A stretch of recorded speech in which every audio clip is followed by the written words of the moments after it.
That happens often. What's it like to use public transport in Kansas City? We go on a journey with three people who know the system inside and out.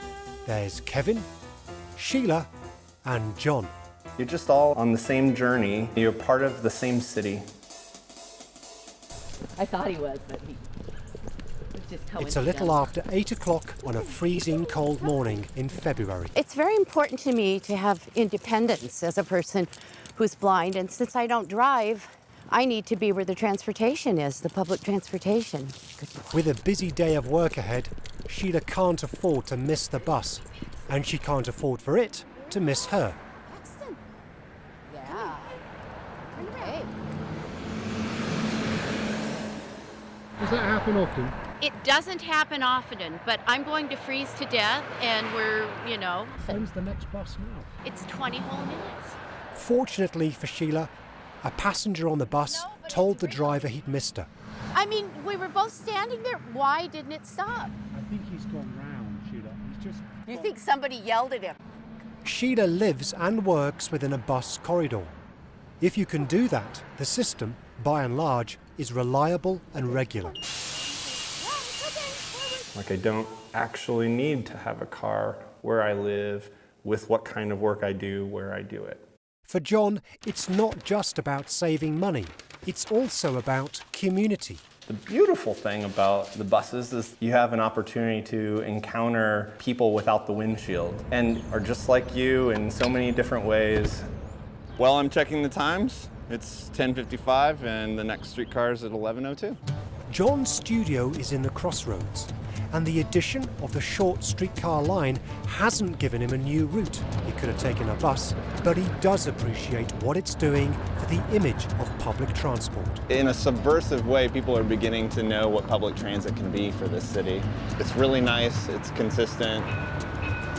This may be what the future looks like, but right now, in John's experience, there are inconsistencies in the city's public transit system. I have a fantastic experience of public transit between downtown and 75th Street, between Broadway and Prospect. Outside of that corridor, however, it would be a struggle at best. And like John, Sheila has also found the system to be patchy. Did we have pretty good bus service downtown and midtown, but I can't go over to Kansas very easily, or I can't attend things north of the river very easily, or go south.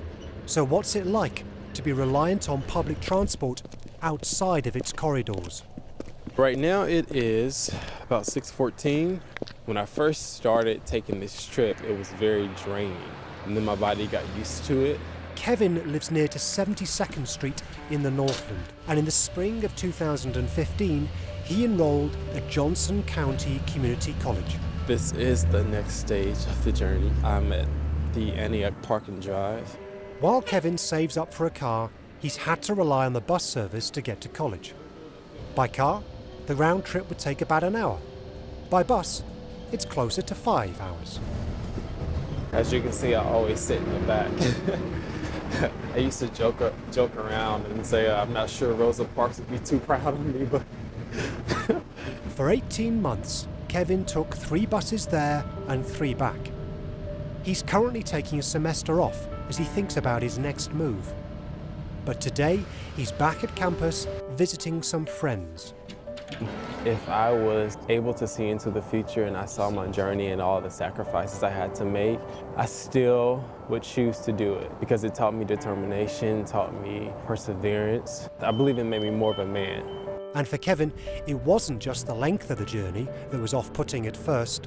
So I conquered the fear of people that can be a bit scary, especially downtown, that take the bus, and some of them stay on the bus. It's a slice of real life, and it is something that you do see on the bus. During Sheila's short bus journey into work on this particular morning, a man gets on who starts talking to himself. Look out, baby.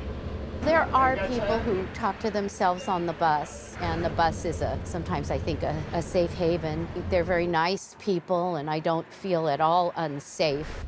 So would you become a bus rider? It's not always convenient, and its coverage is patchy.